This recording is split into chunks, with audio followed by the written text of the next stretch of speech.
Good evening students. इस class में हम लोग इंग्लिश पढ़ना सीखेंगे और अर्थ निकालना सीखेंगे। हम लोग कठिन कठिन मीनिंग पे काम करेंगे कि उनका उच्चारण कैसे करते हैं, उन्हें पढ़ते कैसे हैं। तो चलिए फिर करते हैं इंग्लिश सीखने की शुरुआत। आज की जो हमारी कहानी है उस कहानी का नाम है रियल लव यानी सच्चा प्यार। ये कहानी मयंक और प्रिया की कहानी है। ये बहुत ही प्यारी और बहुत ही अच्छी कहानी है। तो चलिए फिर करते हैं शुरुआत। मयंक, एक लड़के का नाम है मयंक। अब देखिए जो आगे वाली मीनिंग है उसके बीच में लिखा है आर, 2 बार लिखा है। और इंग्लिश का एक रूल होता है कि अगर कोई भी लेटर यानी कोई भी अक्षर 2 बार लिखा है तो उसका उच्चारण केवल हमें एक ही बार करना होता है। तो देखिए मीनिंग बन गई मैं रीड, मैरिड। मैरिड का मतलब शादी करना। मयंक मैरिड यानी मयंक ने शादी की। विथ के साथ। आ का मतलब एक। अब देखिए जो हमारी आगे वाली मीनिंग है, बड़ी मीनिंग है, इसे टुकड़ों में तोड़ लेते हैं। EX, हम लोग EX को इंग्लिश में पढ़ते हैं एक्स। क्या पढ़ते हैं? एक्स। और सबसे आखिरी में लिखा है LY को हम लोग इंग्लिश में पढ़ते हैं ली। क्या पढ़ते हैं? ली। तो देखिए हम लोग मीनिंग को तोड़ जोड़ के पढ़ते हैं। एक्सट्रीमली। एक्सट्रीमली का मतलब होता है अत्यधिक। Mayank married with a extremely beautiful का मतलब सुंदर। गर्ल लड़की, यानी मयंक ने एक बहुत ही सुंदर लड़की से शादी की थी। हर, उसका। अब देखिए हर के आखिरी में है ER। हम लोग इंग्लिश में ER को पढ़ते हैं अर। क्या पढ़ते हैं? अर। यानी कहीं पर आपको ER लिखा मिल जाए तो उसे हमें अर पढ़ना होता है। हर नेम, उसका नाम। वॉज का मतलब था, उसका नाम था प्रिया। यानी उस लड़की का नाम क्या था? प्रिया, जिससे मयंक की शादी हुई थी। THEY, दे का मतलब वे। दे वर, आप इसे चाहें तो वेयर भी बोल सकते हैं, वर भी बोल सकते हैं। इंग्लिश में दोनों ही सही माने जाते हैं। दे वर का मतलब होता है थे। इंजॉइंग, ING को पढ़ते हैं इंजॉइंग। दे वर इंजॉइंग का मतलब आनंद मना रहे थे। डियर, उनकी। लाइफ, जिंदगी का। विथ, के साथ। अब देखिए जो आगे वाली मीनिंग है, बड़ी मीनिंग है, इसको तोड़ लेते हैं। सबसे आखिरी में लिखा है इसके TIUN। अगर आपको इंग्लिश में कहीं पर TIUON लिखा मिले तो उसे हम लोग पढ़ते हैं शन। क्या पढ़ते हैं? सन। और शुरुआत में लिखा है PER। हम लोग PER को पढ़ते हैं पर। क्या पढ़ते हैं? पर। तो मीनिंग क्या बन गई? परफेक्शन का मतलब होता है पूर्णता से। वो लोग अपने जीवन का आनंद मना रहे थे पूरी हंसी खुशी के साथ। वन डे, एक दिन। एन का मतलब एक। अब देखिए जो आगे वाली मीनिंग है इसे भी तोड़ लेते हैं। UN, इसे पढ़ेंगे अन। क्या पढ़ेंगे? अन। FOR, for. और आखिरी में लिखा है NATE को हम लोग पढ़ेंगे नेट। तो मीनिंग बन गई अनफॉर्चुनेट। अनफॉर्चुनेट का मतलब होता है दुर्भाग्यपूर्ण। क्या होता है? दुर्भाग्यपूर्ण।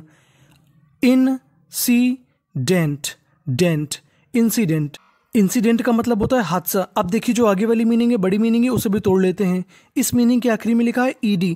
अगर आपको इंग्लिश में कहीं पर ED लिखा मिल जाए तो उसे पढ़ना होता है डा। और P 2 बार है, उच्चारण हमें केवल एक बार करना है। तो मीनिंग बन गई हैपेंड का मतलब घटित होना।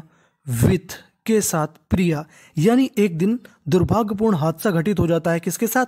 प्रिया के साथ। शी, उसे। गॉट।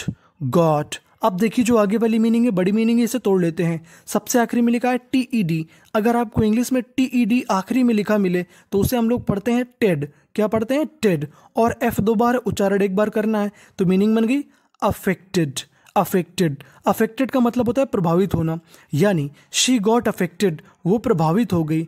बाई का मतलब के द्वारा। अब देखिए जो आगे वाली मीनिंग है उसके सबसे आखिरी में लिखा है OUS। अगर आपको इंग्लिश में कहीं पर OUS लिखा मिले तो उसे हमें पढ़ना होता है अस। क्या पढ़ना होता है? अस। तो मीनिंग बन गई सीरियस का मतलब गंभीर। स्किन का मतलब त्वचा।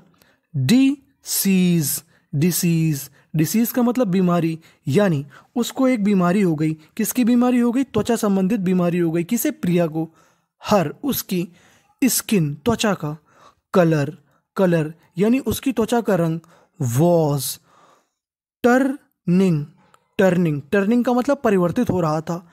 इन, में। वाइट, WHITE, वाइट का मतलब सफेद। यानी her skin colour was turning in white, यानी प्रिया के त्वचा का रंग सफेद होता जा रहा था। शी, वह। बिकेम का मतलब होना। वो हो गई नर्वस। नर्वस, नर्वस का मतलब घबरा जाना। सी बिकेम नर्वस यानी प्रिया घबरा गई। एंड और एक्सट्रीमली सैड, और बहुत ज़्यादा क्या हो गई, दुखी हो गई, यानी वो बहुत ज़्यादा घबरा गई और बहुत ज़्यादा दुखी हो गई। मयंक, SAID, सैड, सैड का मतलब कहना। मयंक ने कहा don't be serious, serious. Mayank ने कहा कि तुम बहुत ज़्यादा सीरियस यानी गंभीर ना हो। एवरीथिंग, हर चीज। विल बी का मतलब हो जाएगी, यानी मयंक ने कहा कि तुम बहुत ज़्यादा सीरियस ना हो, हर चीज हो जाएगी। कैसी हो जाएगी? फाइन, फाइन का मतलब अच्छी। मयंक ने कहा कि तुम्हें परेशान होने की ज़रूरत नहीं है, सारी चीज़ें अच्छी हो जाएगी। आई, मैं, एम, हूँ, हेयर, यहाँ पर, टू, सपोर्ट, सपोर्ट, सपोर्ट का मतलब साथ देने के लिए। I am here to support you, मैं तुम्हारा साथ देने के लिए यहाँ पे हूँ, तुम्हें घबराने की ज़रूरत नहीं है। शी, उसने, सैड, कहा, ओके, यानी प्रिया ने कहा कोई बात नहीं। बट, लेकिन, सी, वह, वॉज, वह थी। एनॉयड, एनॉयड, देखिए एन दो बार है, उच्चारण एक बार करना है, और आखिरी में है ईडी, तो ईडी को हमें पढ़ना होता है डा। एनॉयड, एनॉयड का मतलब होता है परेशान। बट सी वॉज एनॉयड, लेकिन वो परेशान थी। विथ, के साथ। हर, अपने। डिसीज, डिसीज, मयंक ने तो बोल दिया कि तुम चिंता ना करो, लेकिन उसके बावजूद जो प्रिया थी वो क्या थी, परेशान थी अपने रोग से। हर, उसकी। स्किन, त्वचा की। अब देखिए जो आगे वाली मीनिंग है, बड़ी मीनिंग है, इसे तोड़ लेते हैं। CON, CON को हम लोग पढ़ते हैं कन, क्या पढ़ते हैं, कन, और आखिरी में लिखा है TIUN, इसे पढ़ना है शन, तो मीनिंग बन गई कंडीशन। कंडीशन का मतलब होता है स्थिति। Her skin condition was becoming, becoming, becoming का मतलब होना। उसकी जो त्वचा की स्थिति थी वो कैसी हो रही थी, वर्स, वर्स का मतलब बेकार, यानी बद से बदतर और भी बुरी होती जा रही थी। वन डे, एक दिन। अनादर, अनादर, अनादर का मतलब दूसरा। अब सबसे आखिरी में ER, तो ER को क्या पढ़ना है हमें, अर, तो मीनिंग बन गई अनादर। वन डे अनादर। अनफॉर्चुनेट, अनफॉर्चुनेट यानी दुर्भाग्यपूर्ण। अब देखिए जो आगे वाली मीनिंग है इसे भी तोड़ के पढ़ते हैं। एक्सीडेंट, एक्सीडेंट यानी एक दिन अब क्या होता है, एक एक्सीडेंट हो जाता है, यानी एक हादसा हो जाता है। ऑफ, किसका, ऑफ का मतलब होता है का। मयंक हैपेंड, और दुर्भाग्य से एक दिन मयंक का एक्सीडेंट हो जाता है। पहले तो उसकी पत्नी की तबीयत खराब थी, अब मयंक का एक्सीडेंट हो जाता है। मयंक लॉस्ट, लॉस्ट, लॉस्ट का मतलब होता है खो देना। मयंक लॉस्ट, मयंक ने खो दिया। हिज, अपनी। आई शाइट, आई साइट। अब देखिए इस मीनिंग के आखिरी में लिखा था GHT, अगर आपको इंग्लिश में कहीं पर GHT लिखा मिल जाए तो उसे हमें पढ़ना होता है टा।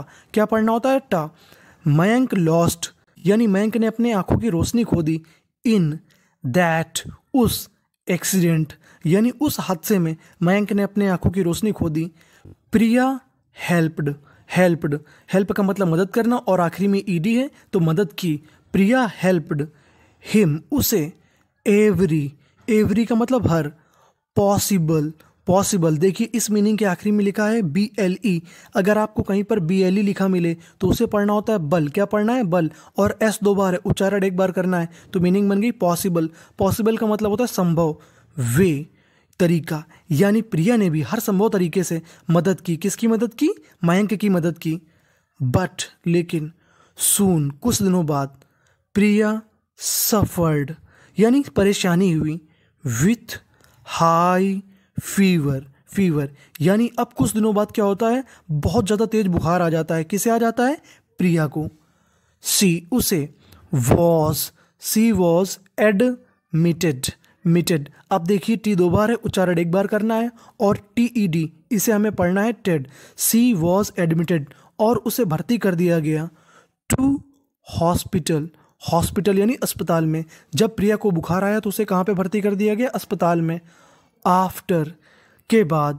3 days, 3 दिनों के बाद। शी, वह।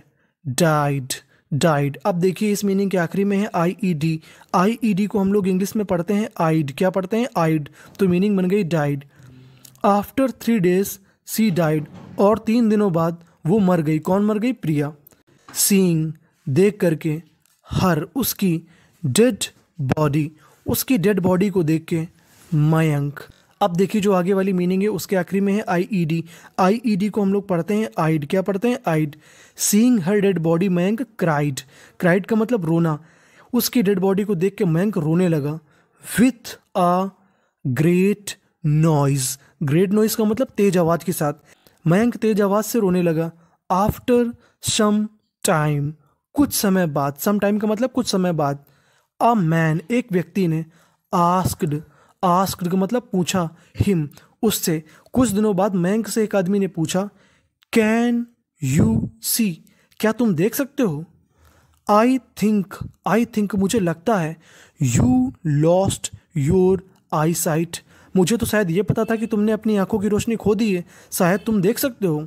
ही, उसने। अब देखिए जो मीनिंग है, बड़ी मीनिंग है आखिरी वाली, उसको तोड़ लेते हैं। आई ई डी, इसे आइड पढ़ना है, एल लिखा है तो लाइड बन गई, और शुरुआत में लिखा है आर ई। अगर आपको इंग्लिश में कहीं पर आर ई लिखा मिल जाए तो उसे पढ़ना है री। ही रिप्लाइड, उसने उत्तर दिया। किसने उत्तर दिया? मयंक ने। आई नेवर, मैंने कभी नहीं, लॉस्ट, खोया था, माई आई साइट। अब मयंक ने कहा कि मैंने कभी भी अपनी आंखों की रोशनी नहीं खोई थी। आई वॉज, मैं था, जस्ट, केवल। अब देखिए जो आगे वाली मीनिंग है बड़ी है, उसे तोड़ लेते हैं। प्रीटेंडिंग, प्रिटेंडिंग। प्रिटेंडिंग का मतलब होता है जताना, दर्शाना या दिखावा करना। आई वॉज जस्ट प्रिटेंडिंग, मैं तो केवल दिखावा कर रहा था। दैट, कि। आई वॉज, मैं था, ब्लाइंड, यानी मैं अंधा था, ये मैं केवल दिखावा कर रहा था। बिकॉज, बिकॉज, क्योंकि। आई, मैं। वॉन्टेड, मैं चाहता था। दैट, की। शी ओनली, वो केवल। थिंक, थिंक का मतलब सोचे। अबाउट हर शेल्फ, मैं इस वजह से दिखावा कर रहा था कि केवल वो अपने रोग के बारे में सोचे। नॉट अबाउट मी, मैं नहीं चाहता था कि वो मेरे बारे में सोचे। क्या वो मेरे बारे में सोचे? इफ सी फील, अगर उसे महसूस होता। आई कैन सी, अगर उसे महसूस होता कि मैं देख सकता हूँ। हर, उसे, अगर उसे पता होता कि मैं प्रिया को देख सकता हूँ। सी माइट फील बैड, हो सकता है उसे बुरा लगता। अबाउट हर स्किन, यानी जब भी मैं उसको देखता तो उसको ऐसा लगता कि मैं उसकी त्वचा को देख रहा हूँ और उसे बुरा लगता, इस वजह से मैंने अंधा होने का नाटक किया था। आई लव्ड हर, मैं उसे प्यार करता था। इनर ब्यूटी, मैं उसकी आंतरिक सुंदरता को प्यार करता था। नॉट आउटर ब्यूटी, मैं उसकी बाहरी सुंदरता को प्यार नहीं करता था। इसे कहते हैं सच्चा प्यार, कि एक के बदले में दोनों लोगों ने त्याग दिया। Thank you for watching.